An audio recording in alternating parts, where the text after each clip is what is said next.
자, 오늘 말씀은 누가복음 22장 39절부터 46절에 있는 말씀입니다.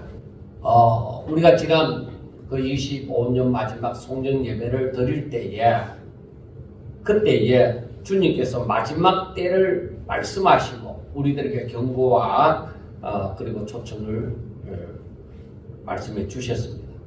그러니까 이 마지막 때에 일어나는 그 예수님의 재림이 있기 전, 이 세상 끝날이 오기 전 그 징조들에 대해서 말씀을 했습니다. 우리가 마태복음 24장에 보면은 그 부분에 대해서는 좀 더 상세하게 나옵니다. 그래서 우리가 만약에 그 징조를 보면은 너희들이 그냥 생각하는 그런 징조가 아니야. 그때의 그 징조는 사람이 기절할 만큼, 놀라서 기절할 만큼 두려움이 있는 그러한 징조라고 말씀하셨습니다. 그래서 만약에 그런 징조가 너희들 앞에 일어나면 너희들이 숨어서 그것을 그 두려움을 피하기 위해서 숨어 지내는 것이 아니라 오히려 일어나서 머리를 들라고 얘기를 합니다. 왜? 그런 징조가 임하는 것은 너희들을 망하게 하고자 하는 것이 아니라 너희들의 속량이 가까웠다는 것을 말하는 징조라는 것입니다.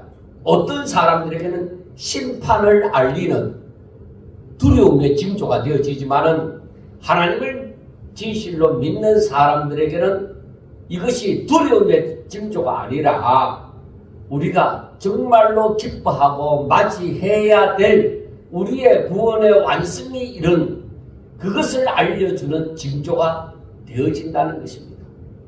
그래서 그러한 두려움이 임하거든, 그러한 징조를 보거든 마지막에 예수님께서 하시는 말씀은 너희들이 오히려 그때에 주님 앞에 바로 설 수 있도록 너희들은 깨어서 그날을 준비하는 기도를 하라는 것입니다.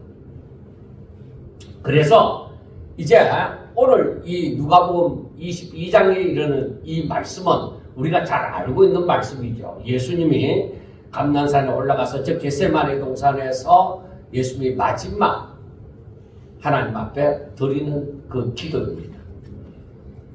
이 기도를 보면서 예수님이 정말로 그 잔이 자기에게서 떠나가기를 기도할 만큼 힘든 일이 닥치는 거예요.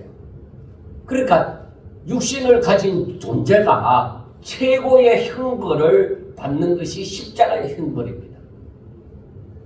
그래서 그 십자가의 형벌이 바로 앞에 바로 다음날 일어날 사건이라는 것을 예수님이 알고서 어떻게 하셨는가? 기도하신 것이죠. 오히려 그러한 일이 다가왔을 때에 오히려 하나님 앞에 나아가서 기도를 하신 모습을 우리에게 보여주심으로 너희들도 이와 같이 하라는 것입니다.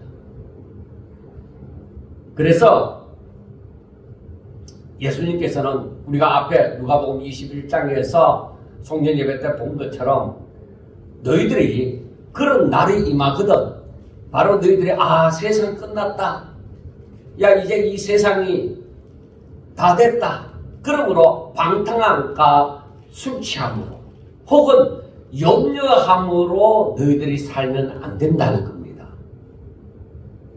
만약에 사람이 그러한 때에 오히려 방탕함과 술 취함과 염려로 자기의 삶을 채우면 그 사람의 마음은 둔하여진다는 것입니다.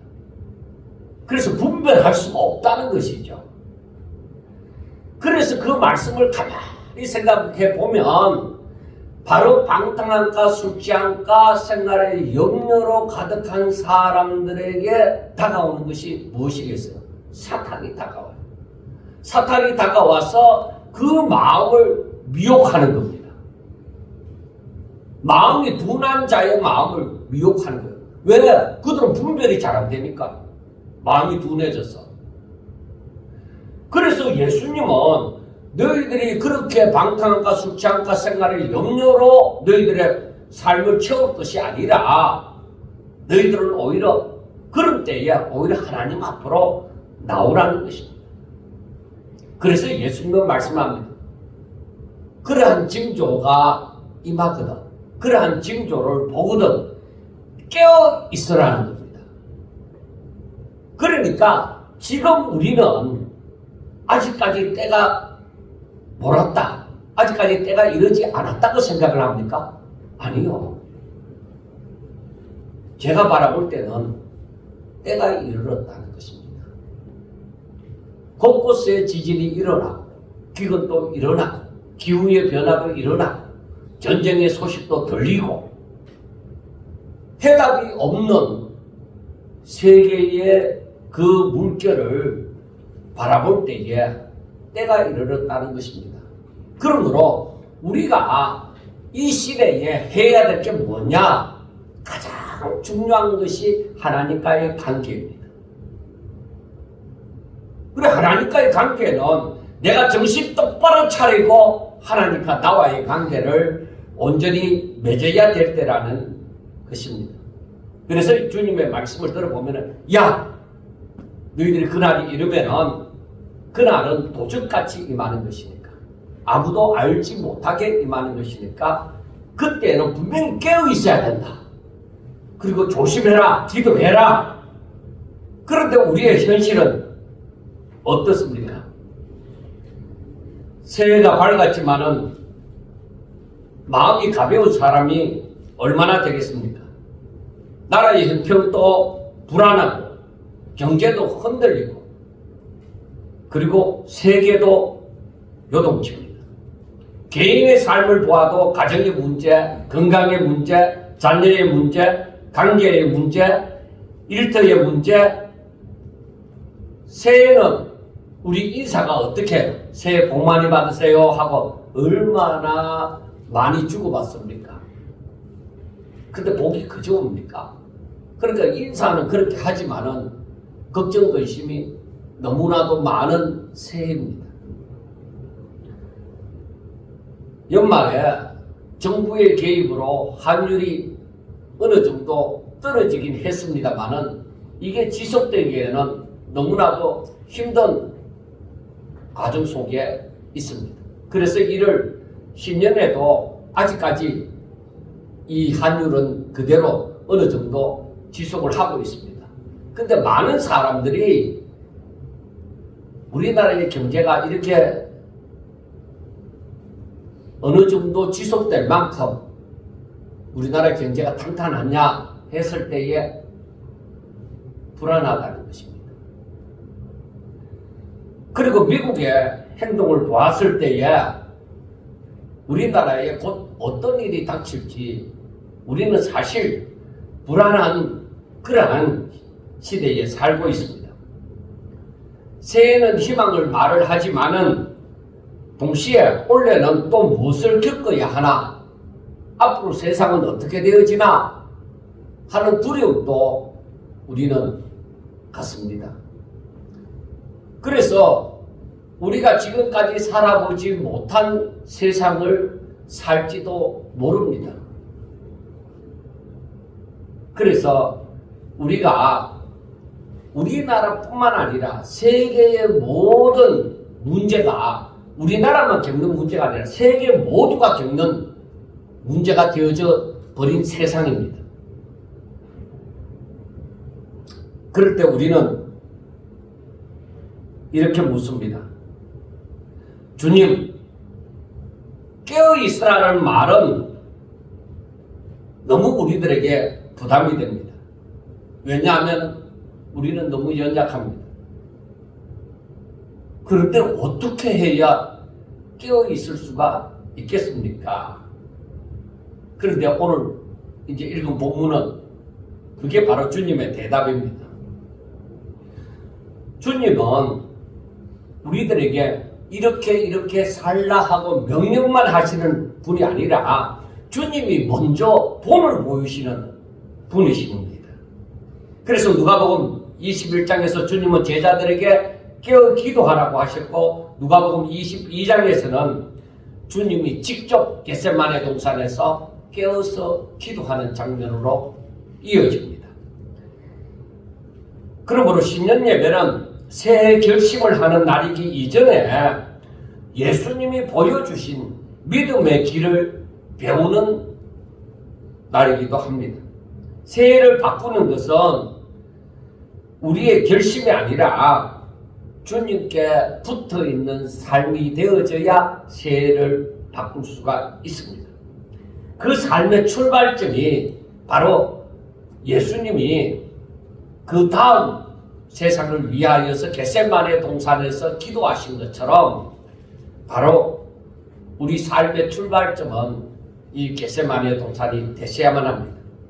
자, 그러면은 우리가 이 본문을 하나씩 보면은 39절에 예수께서 나가사 습관을 따라 감난산에 가시매 하고 말씀을 합니다. 그래서 이 습관이라는 것이 굉장히 중요합니다. 예수님은 십자가를 바로 앞둔 위기의 밤에 기도하신 것이 아닙니다. 예수님은 평소의 습관대로 감난산에 가서 기도하신 것입니다. 여러분, 새해의 가장 큰 유혹은 올해는 진짜 한번 이렇게 살아보자 하는 큰 결심, 즉 열심만으로 시작하는 것입니다. 그래서 사람들은 내가 아직까지 실패했는데 이제 올해는 기필코 해내리라는 결심으로 새해를 시작합니다. 주님은 우리에게 바로 그 뜨거움보다 꾸준히 그렇게 하는 것을 원하십니다.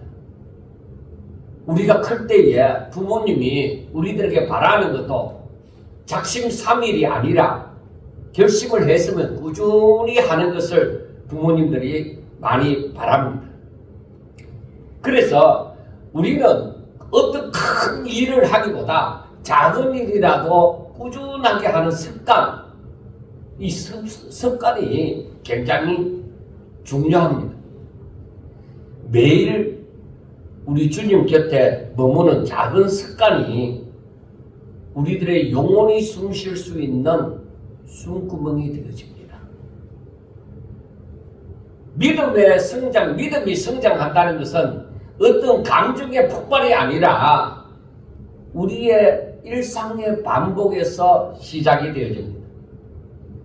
내가 영적으로 승리하는 삶을 산다고 하는 것은 한 번의 결단이 아니라 지속적으로 하나님 앞에 섬으로 내가 영적으로 승리하는 삶을 살 수 있다는 것입니다. 그래서 새해의 가장 실제적인 결단은 이 마지막 때가 되어져서 예수님의 말씀대로 기도의 습관을 세우는 것입니다. 기도는 사람들이 흔히 생각하기를 길게 해야 되고 말을 잘해야 되고 사람들에게 감동을 주어야 되고 그거 아닙니다. 길게 못해도 괜찮습니다. 짧게 하더라도 오늘도 기도하고 내일도 기도하고 그 다음에도 기도하는 그러한 습관이 중요합니다. 기도는 길이보다도 지속이 중요합니다. 그리고 어떤 형식의 얽매인 기도보다는 내 중심에서 나오는 내가 정말로 내가 바라는 진실된 심령으로 하나님 앞에 나아가는 것이 중요합니다. 그래서 새해 첫 줄 우리는 예수님의 그 습관을 바라보면서 우리는 기도의 제목을 가져 주님 저한테도 주님처럼 항상 하나님 앞에 나아가서 기도하는 그 습관을 주세요. 그러니까 내 힘으로서 그게 잘 안 된단 말이에요. 며칠 동안은 이어지는데 뭐 길게는 한두 달은 이어지는데 그 다음 시간이 지나면은 어느 순간에 그 습관이 되지 못하고 사라져버린다는 것입니다. 습관이 참 중요합니다. 제가 여러분들에게 새벽마다 그 묵상 메일을 보내잖아요. 이거는 이미 저한테 있어서는 평생의 습관입니다. 늘 그렇게 말씀을 수십 년간 묵상해오는 습관을 가지고서 그렇게 보내는 것이죠. 뭐 어떤 책을 보고 하는 게 아니잖아요. 여러분들이 읽어보면 알겠지만 그 습관이 좋은 습관이라는 것은 굉장히 중요합니다. 그런데 기도를 할 때 이렇게 짧게라도 내 마음의 중심을 가지고 이렇게 하나님 앞에 나아가는 것이잖아요. 그래 이 습관을 가지는데 어떻게 기도해야 되느냐? 우리가 40절에 보면은 그곳에 이르러 그들에게 이르시되 유혹에 빠지지 않게 기도하라. 즉 시험에 들지 않도록 그렇게 기도하라 하고 말씀을 합니다. 그러니까 유혹, 그러니까 다른 말로서는 전에 성경에서는 시험에 들지 않게 기도해라. 그래 그 시험이라는 것이 먼저 어려운 사건을 우리가 떠올립니다. 내가 크게 실패했다. 아니면 내가 크게 질병에 들었다. 아니면 위기 가운데 있다. 내가 손해를 보았다. 어떤 공격을 당했다. 그러한 큰 것만 두고 생각할 수 있지만 성경이 말하는 시험은 그런 큰 일만 말하는 것이 아닙니다. 시험의 핵심은 무엇이냐? 마음이 하나님에게서 떠나 다른 것에 기울어지는 것이 바로 그게 시험했던 겁니다. 우리 예수 믿는 사람들은. 내가 평상시에 하나님 앞에 바로 살겠습니다. 하나님 뜻대로 살겠습니다. 하고 살아가다가 어느 순간 내 눈앞에 보이는 것에 내가 집착을 하는 거야. 그 내 마음에 갑자기 욕심이 생겼다 이거죠. 경국생심처럼 갑자기 내가 욕심이 딱 생겨서 내가 하나님 뜻대로 살겠습니다 하고 생각 마음에 먹었던 그것이 순식간에 달아나고 이 욕심을 채우고자 하는 것. 그러니까 하나님에게서 다른 것으로 내 눈길이나 마음이 돌아가는 것. 이게 시험 든 거예요. 그게 바로 시험 든 것입니다. 시험은 고난 가운데서 오는 것이 아닙니다. 오히려 평안할 때, 돈이 조금 생길 때, 일이 잘 풀릴 때, 칭찬을 받을 때 또 시험이 옵니다. 그때 마음이 느슨해지고 하나님 없이도 살 수 있다는 생각, 나 아직 살아있어. 내가 이 정도는 다 할 수 있어. 그런 마음이 생길 때에 벌써 사탄이 틈타서 시험에 들게 되는 것입니다. 그런데 예수님은 너희들에게 시험이 오거든 기도하라 그렇게 하지 않았습니다. 오히려 어떻게 말씀했어요? 시험에 들지 않게 기도하라. 시험이 들거든 기도하라가 아니라 그것도 중요하지만 시험이 오지 않도록 시험이 들지 않도록 그렇게 기도하라는 것입니다. 그러니까 기도는 문제가 생기고 난 다음에 사후 처리로 그렇게 기도하는 것이 아니라 문제 속에서도 하나님을 놓치지 않도록 미리 대비하는 것입니다. 나에게 어떤 문제가 닥쳤을 때에 내가 그래도 이 문제 속에서도 하나님을 붙들 수 있도록 평소에 늘 기도하라 이거예요. 평소에 기도는 임시방편으로 지금 당장 내가 이 시험 가운데서 이 문제 가운데서 벗어나고자 하는 그런 현실 도피가 아닙니다. 기도는 오히려 현실을 똑바로 보되 그 현실 속에서 내 마음이 하나님께 붙어 있도록 하는 영적인 안전벨트입니다. 우리가 차를 타면은 안전벨트부터 딱 채우고 시동을 걸고 가잖아요. 그것처럼 바로 기도라는 것은 내 마음이 하나님께 붙어 있도록 하는 안전벨트입니다. 그래서 새해를 시작하며 우리에게 필요한 기도는 바로 이런 겁니다. 주님, 제가 시험에 들지 않게 하옵소서. 제 마음이 세상으로 기울이지 않게 하여 주옵소서.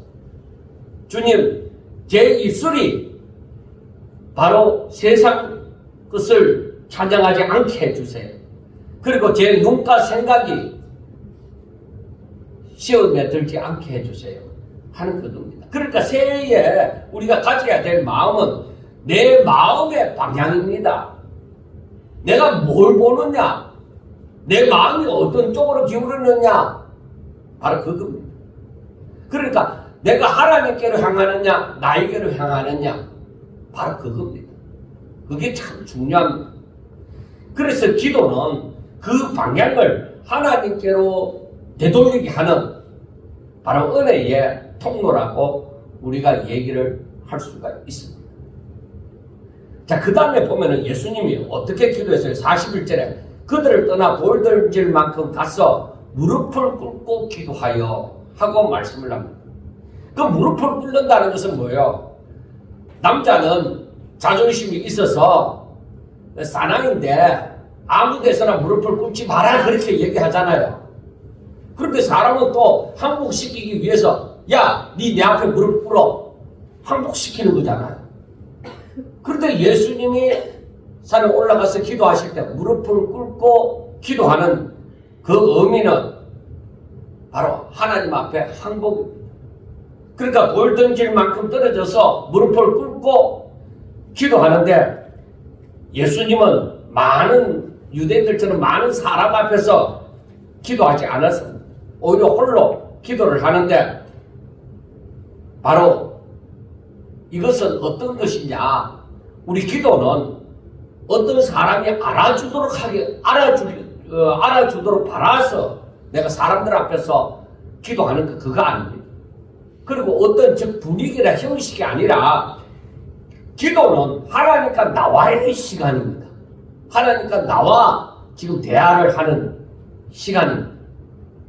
그래서 무릎을 꿇린다는 것은 내가 하나님을 움직이려는 태도가 아니라 내가 하나님 앞에 굴복하는 태도입니다. 그래서 우리가 기도하면서도 사람들은 보면은 자꾸 자기 뜻을 하나님 앞에 관철시키기 위하여 자꾸 설득하는 비슷한 그런 기도를 많이 합니다. 그래서 하나님 앞에 내 뜻을 들어주세요. 그런 기도를 많이 합니다. 그러나 예수님의 무릎 꿇은 기도는 그게 아닙니다. 아버지, 제가 제 생각이나 의지나 그 모든 건 내가 다 내려놓겠습니다. 아버지, 제 뜻이 아니라 나는 아버지 뜻을 따르겠습니다. 그게 무릎을 꿇고 하는 기도입니다. 그 무릎을 꿇는다는 것은 바로 그런 중심이 있는 것입니다. 그래서 기도를 드릴 때에 우리가 알아야 되는 것은 하나님은 나에 대한 모든 것을 다 아시고 계십니다. 기도는 하나님께서 몰라서가 아니라 내 마음이 하나님 앞에 온전히 바로 서도록 정렬되도록 하기 위해서 드리는 것입니다. 새해에 하나님이 우리에게 원하는 기도는 말이 많은 기도가 아닙니다. 주님 앞에서 마음을 낮추는 기도, 내 마음을 낮추는 기도, 바로 무릎을 꿇는 기도, 항복의 기도입니다. 그래서 내 뜻대로가 아니라 하나님 뜻대로.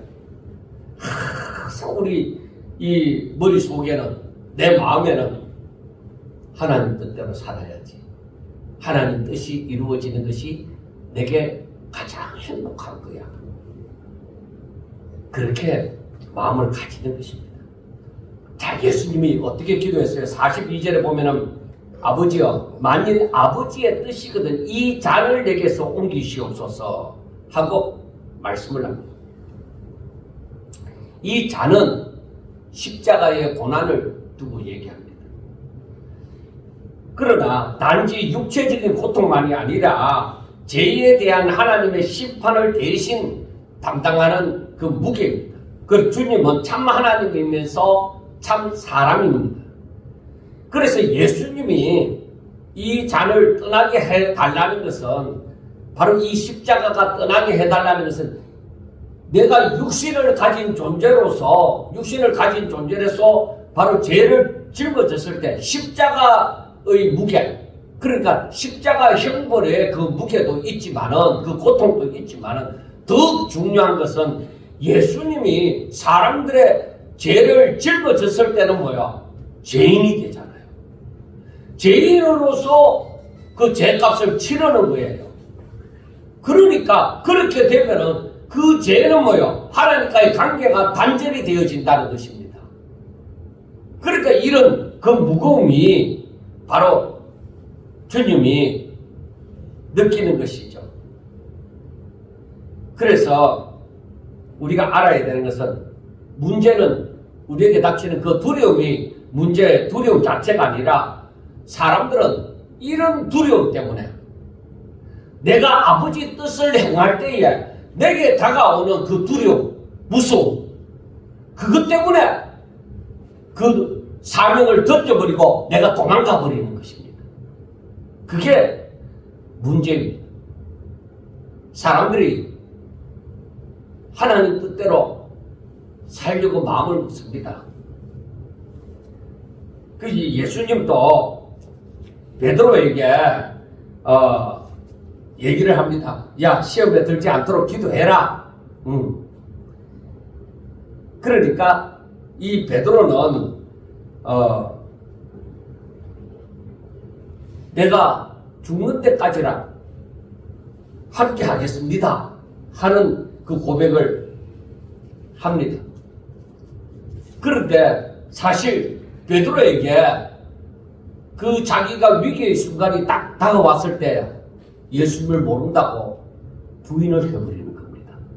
우리는 그것을 보면서 우리 자신을 돌아봐야 됩니다.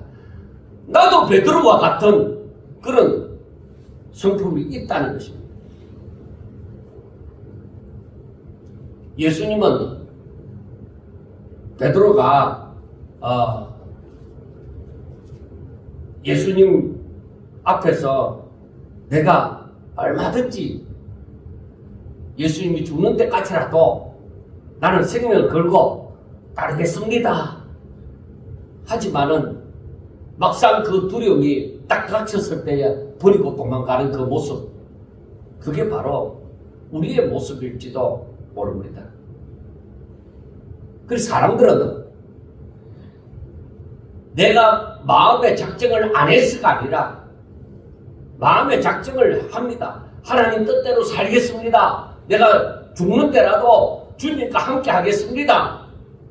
하지만은 육신을 가진 존재이다 보니까, 세상에서 살다 보니까 내가 하나님의 명령을 따라 살면은 내 인생이 끝나는데, 내 인생이 완전히 끝나버리는데, 아무리 계산을 해봐도 남는 인생이 없는데, 내가 이 땅에서 비참하게 살 것 같은데, 그런 두려움이 확 엄습해오면서 사명을 버리고 도망을 갑니다. 예수님을 부인할 수 있습니다. 우리는 인간적으로는 그게 다 이해가 됩니다. 이해가 되지만은 우리는 무릎을 꿇고 예수님이 기도하는 것처럼 그 하나님의 뜻 앞에 내 자신을 온전히 드리는 그 습관의 삶을 내가 평상시에 살았더라면 바로 그때 그 순간에 오히려 성령을 받고 난 다음 사도들이 십자가에 못 박히고 거꾸로 매달리고 순교를 당하는 그 모습처럼 우리는 그렇게 살 수가 있는 거예요. 평소에 내 자신을 드리는 그 삶, 그 습관이 내게 주어질 때에 두려움이 닥쳤을 때도 온전히 내가 순종할 수 있다. 예수님처럼 아버지 뜻이면 이 잔이 내게서 지나가게 해달라고 하지만은, 그러나 내 원대로 마시고 아버지 뜻이 이루어지게 해주세요. 내가 하나님의 명령을 따라서 내가 순종하게 되어져서 내가 이 땅에서 비참하게 될지라도, 이 땅에서 내가 모든 것이 끝나게 되어진다 할지라도 하나님, 내가 내 뜻을 이루고자 하는 것이 아니라 내 욕심대로 살고자 하는 것이 아니라 하나님이 기뻐하시는 뜻이라면 그대로 되게 해주세요. 내 자신을 온전히 드리기를 원하나이다. 이게 어느 순간에 되는 것이 아닙니다. 평소에 내 자신을 드리는 그 고백이, 그런 순종의 삶이 있을 때에 그 두려움이 다가와도 온전히 오히려 더욱더 하나님 앞에 나가서 무릎을 꿇고 기도하고 자신을 드릴 수가 있는 것입니다. 자, 그래서 42절 말씀에도 보면 아버지여, 만일 아버지의 뜻이거든 이 잔을 내게서 옮기시옵소서. 그 다음에 말씀이 뭐예요? 그러나 내 원대로 마시옵고 아버지의 원대로 되기를 원하나이다. 그러니까 예수님의 기도는 이제 이 잔이 내게서 지나가게 해달라고 하지만은, 그러나 그게 나의 원대로이지만은, 내가 원하는 것이지만, 그러나 그게 아버지의, 내 원대로 말고 아버지의 뜻이 이루어지게 해달라. 항상 우리는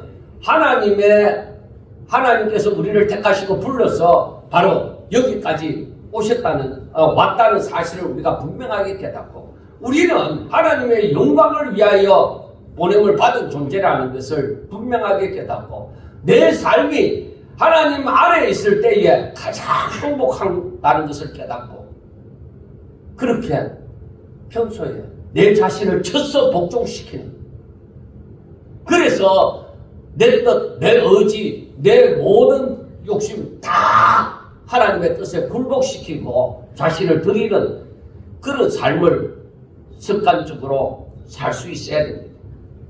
그게 바로 복음이에요. 그런 나의 삶이 중요합니다. 주님, 저는 정말 주의 말씀대로 살기가 참 두렵습니다. 왜? 내 마음이 너무 약했어요. 그러나 주님을 따르겠습니다. 주님, 제가 세상에 살면서 손해보기 싫습니다. 왜 손해를 보고 살아야 됩니까? 그렇지만은 정직하게 살겠습니다. 주님, 내가 나를 힘들게 하는, 억울하게 만드는 저 사람들 용서하는 것이 너무너무 힘듭니다. 내 마음이 허락이 안 됩니다. 그렇지만은 저는 사랑을 선택하겠습니다. 주님, 저는 내 계획을 꼭 이루고 싶습니다. 고집하고 싶습니다. 그렇지만은 하나님의 뜻을 구하겠습니다. 바로 겟세마네 동산의 그 승리는 상황이 바뀌어지는 승리가 아니라 뜻이 하나님께로 굳게 서는 승리입니다. 새해를 바꾸는 것은 환경이 먼저 바뀌는 것이 아니라 내 뜻이 바뀌는 겁니다. 내 삶의 목표가 내 뜻을 딱 이루고 내 목표 딱 이루는 게 그게 아니라 내 삶의 목표가 바로 하나님 뜻, 하나님께서 영광 받으시는 것, 그걸로 바뀌어 있어야 됩니다. 그래야 내 인생이 달라지는 거예요. 그래야 내 능력으로 살지 않고 하나님의 능력으로 사는 삶이 되어지는 거예요. 언제까지나 내 목표를 나는 이렇게 살리라, 내가 나이가 들었어도 나는 이렇게 예물을 하면서 이렇게 어느 정도 딱 건강을 유지하면서 이렇게 살리라, 이 내 목표가 아니라 항상 내가 무엇을 하든지 어떤 상황에 있든지 간에 나는 하나님 뜻대로 살고 싶어. 정말로 내 마음과 생각이 모든 것이 하나님의 뜻을 생각하고 하나님 앞에 영광 돌리기를 원하고, 정말로 예수님이 우리에게 명령하여 주셨던 것처럼 나는 그런 마음을 가지고 내 자신이 낮아져서 다른 사람을 섬기는데도 어떤 억울한 마음도 안 들고 오히려 기쁘고 즐거운 마음으로 드리면서, 오히려 그렇게 살다 보니까 내 자신이 힘들어지더라도 나는 오히려 감사하면서 하나님의 뜻이 이루어지는 것으로 기뻐하면서 살아갈 수 있는 그 자신으로 바뀌어지기를 학수고대하며 그렇게 기도하면서 하나님, 내가 그렇게 그런 마음을 가지고 그리고 이런 일을 하고서도 내가 그렇게 살 수 있도록 내 마음이 그렇게 변할 수 있도록 도와주세요. 바로 그렇게 바뀌어져야만 되는 것입니다. 그리고 우리가 알아야 되는 것이 기도는 내가 편할 때만 하는 것이 아닙니다. 43절과 44절을 보면은 천사가 하늘로부터 예수께 나타나 힘을 더하더라. 예수께서 힘쓰고 애써 더욱 간절히 기도하시니 땀이 땅에 떨어지는 핏방울같이 되리라 하고 말씀을 합니다. 그러니까 예수님이 더 간절히 기도하시고 땀이 핏방울처럼 떨어졌다고 기록합니다. 우리는 여기에서 중요한 사실을 배우는 겁니다. 기도는 마음이 편할 때에 하는 거 아닙니다. 오히려 마음이 찢어질 것 같은데 내 영혼이 흔들릴 때에 오히려 기도가 생명줄이 되어집니다. 새해에는 분명히 그런 날이 올 것입니다.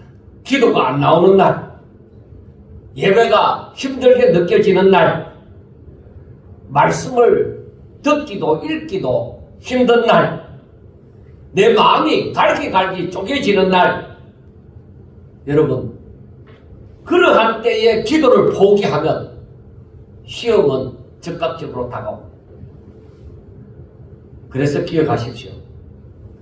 기도가 가장 어려운 날이, 내가 가장 답답해하는 날이 바로 그때에 기도가 필요한 날입니다. 때로는 사람들이 기도가 잘 안 된다. 그러니까 기도가 잘 되는 날 내가 기도하지. 내 마음이 평안해지면 기도하지. 아니요. 힘든 날 바로 그때에 기도가 필요한 것입니다. 성경은 종종 반대로 말합니다. 기도는 잘 되어서가 아니라 기도는 내가 무너지지 않기 위해서 하는 겁니다. 그런데 여러분 45절에 보면은 기도 후에 일어나 제자들에게 가서 슬픔으로 인하여 잠든 것을 보시고 하고 얘기합니다. 예수님이 기도를 마치고 제자들에게 오니까 제자들은 슬픔으로 인하여서 잠이 들었다는 것입니다. 여기서 우리는 우리의 모습을 봅니다.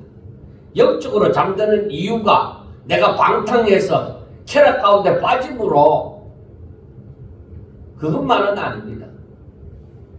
오히려 더 흔한 이유가 뭐냐면 내 마음이 낙심이 될 때, 내가 이렇게 되어지리라 생각하고 조심조심히 걸어가는데 어느 날 그게 푹 내려앉았단 말이에요.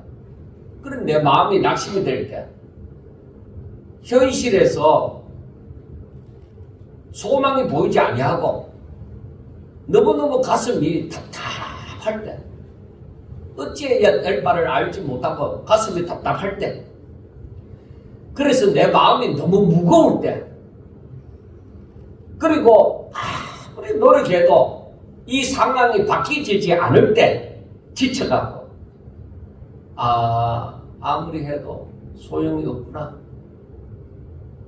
그런 생각이 들 때에 영혼이 잠이 드는 거예요. 그래서 예수님께서 21장에서도 살 때 생활의 염려로 마음이 둔해진다고 했잖아요.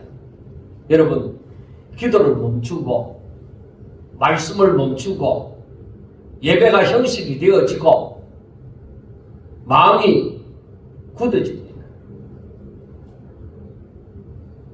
그런데 여러분 아셔야 되는 것은 이런 슬픔 자체가, 이런 마음이 드는 것 자체가 죄는 아닙니다. 우리가 육신을 가지고 이 세상에 살다 보니까 이런 슬픔이 다가옵니다. 그래서 제자들처럼 영적으로 육적으로 다 잠이 들어버리는 거예요. 얼마든지 우리는 울 수도 있고 너무 힘들어서 낙심할 수도 있습니다. 그러나 여러분, 이러한 슬픔에 하나님께 나아가는 길을 끊어버리면 그 슬픔은 바로 시험의 통로가 되는 거예요. 이게 중요한 거예요. 새해는 이 원리를 꼭 붙들어야 됩니다. 슬픔이 오면은 사람한테 우리는 보통 말을 하잖아요. 친한 친구 곁에나 막 답답할 때 그 얘기를 딱 하잖아. 그리고 친한 친구는 또 그걸 또 진짜 친하다면은 그 얘기를 들어주잖아요. 그래서 우리는 얘기를 할 줄만 아는 사람이 아니라 들어줄 줄도 아는 사람이 되셔야 되죠.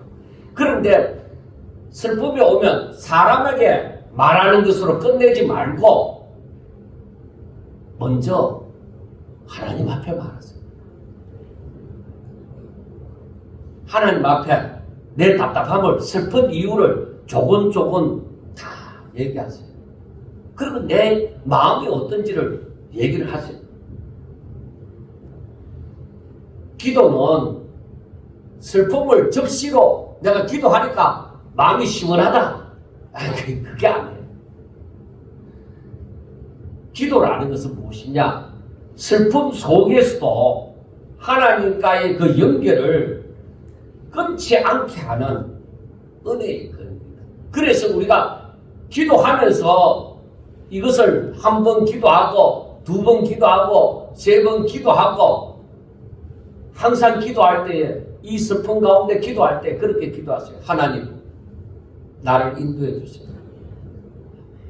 내 마음이 너무 둔해서, 내가 너무 신앙이 어려서 잘 알지를 못하니까, 내가 깨닫지 못하더라도 나는 오로지 하나님께서 선하신 하나님이신 줄 알고 하나님께서 나를 사랑하여 주시는 줄 알고 나는 하나님 뜻대로 살기를 원하오니 내 손 붙들고 나를 인도하소서. 그럼 내가 모르면 내가 한 번, 두 번, 세 번 기도해도 내가 그 뜻을 알 수 없으면 하나님께 부탁을 드리라는 거예요. 하나님이 자기의 동생자를 나를 위해서 십자가 못 박히기까지 하셨잖아요. 나를 그만큼 사랑하는 거예요. 그러면은 그 사랑의 10분의 1만 내게 있어도 하나님께서는 왜 이 슬픔 가운데서 나를 건지시지 않겠느냐는 겁니다. 내가 믿음이 있다면 하나님 앞에 그걸 기도하라고요. 하나님, 내가 잘 몰라요. 하나님께서 뭔가 말씀하셔도 내가 뭐를 잘 깨닫지를 못해요. 그러니까 하나님이 내 손 잡아서 나를 이끌어 가주세요. 그리고 내가 순종할 수 있게 해주세요. 그렇게 기도하는 거예요. 잘 모른다고 기도 안 하는 거예요. 안 하면 안 됩니다. 모르면 모르는 대로 그렇게 하나님 앞에 기도하는 거예요. 하나님, 내가 잘 몰라요. 하나님께서 내게 뭐라고 얘기해도 내가 잘 몰라요. 너무 둔하고 너무 내 믿음이 약하고 그러니까 하나님께서 나를 보호해 주사 나를 이끌고 그 올바른 길로 걸어가도록 해주세요 하고 그렇게 기도하면 된다고. 예수님은 이 슬픔으로 인하여 자는 제자들에게 이렇게 말씀합니다. 어찌하여 자느냐? 어찌하여 자느냐? 시험에 들지 않게 일어나 기도하라고 얘기합니다. 그러니까 어찌하여 자느냐 하는 것은 책망이지만은 정죄는 아닙니다. 그러니까 예수님은 굉장히 다급합니다. 마음이 심히 힘듭니다. 그래서 너희들도 나와 함께 깨어있어서 같이 기도해라 하고 좀 떨어져서 기도하고 내려와 보니까 이야, 1시 동안도 나하고 같이 깨어서 기도해주는 사람이 없고 전부 다 잠들어버린 거예요. 하루 일정이 피곤한 것도 있겠지만 슬픔으로 인해서 여기 보면 슬픔으로 인하여 잠들었다고 했습니다. 그런데 예수님은 어찌하여 자느냐? 그래, 이 위기를 모르는 거죠. 여러분, 우리가 마지막 때가 지금 제가 마지막 때가 되어졌다고 얘기를 하지만은 이 위기를 모르는 사람들이 엄청 많습니다. 지금 때가 어느 때인지 모르는 사람들이 엄청 많아요. 그러니까 지금 당장 먹고 사는 데만 급급한 사람들이 맞습니다. 목사님들도 마찬가지입니다. 이걸 몰라요. 그러니까 예수님께서도 이걸 아무것도 알지 못하고 슬픔으로 인해서 잠든 이 제자들에게 어찌하여 자느냐, 내가 이렇게 심히 고민이 되어지는데 너희들은 어찌해서 자느냐, 분명한 책망이지만은 그래서 이제 저들에게 정죄하는 것은 아닙니다. 아휴, 너희들 도저히 안 되겠다 하고 포기가 아니라 저들에게 얘기합니다. 어찌하여 자느냐 하면서 하시는 말씀이 시험에 들지 않게 기도해라. 여러분, 마지막 때가 와서 분명히 환란의 바람이 불고 이렇게 되어지고 사람들이 배도하고 내 가까운 사람이 오히려 나를 넘어지게 만들고 그러한 일이 일어나기 전에 너희들은 뭐야? 먼저 기도해라. 하나님, 그러한 일이 내게 일어날지라도 나는 오직 하나님을 부인하지 아니하고 하나님의 말씀을 따라 끝까지 인내하며 믿음으로 살게 해주세요 하고 깨어서 기도해라 이거예요. 지금부터 그걸 기도해라. 세상이 어려워지면 어떻게 하느냐, 돈을 이리 모으고 저리 모으고 이렇게 해가 살고 저렇게 해가 살아야지. 그건 현실에 집착하는 것이죠. 그러니까 그게 아니라 그러한 날이 올지라도 하나님, 내가 하나님 앞에 나아가기를 끊이지 아니하고 그런 환난이 내게 닥친다 할지라도 내가 하나님을 부인하지 아니하고 주변의 사람들이 나를 넘어지게 만든다 할지라도 내가 믿음을 잃지 않고 그 모든 환난을, 그 모든 시험을 내가 끝까지 믿음으로 인내하면서 승리하게 해주세요. 지금부터 기도해라 이 말이에요. 지금부터. 지금 때가 그럴 때예요. 26년도부터는 앞으로 여러분들의 귀로, 눈으로, 피부로 더 확실하게 느끼게 될 것입니다. 적어도 그날이 그렇다고 그날이 금방 다가오는 게 아닙니다. 피부를 점점 더 크게 느껴갈 것입니다. 그래서 예수님은 이 제자들이 조금 있으면은 자기를 버리고 다 도망갈 거 예수님은 아십니다. 그런데도 마지막까지 예수님 하시는 말씀이 일어나라고 합니다. 야, 시험에 들지 않도록 일어나서 기도해라. 깨어 기도해라. 바로 그 말입니다. 여러분, 새해를 시작하면서 스스로를 돌아보면 낙심이 될 수도 있습니다. 아이고, 내가 이 나이 들고 내가 지금까지도 못했는데 지금 이 나이에 내가 뭘 또 한다고 안 되겠지.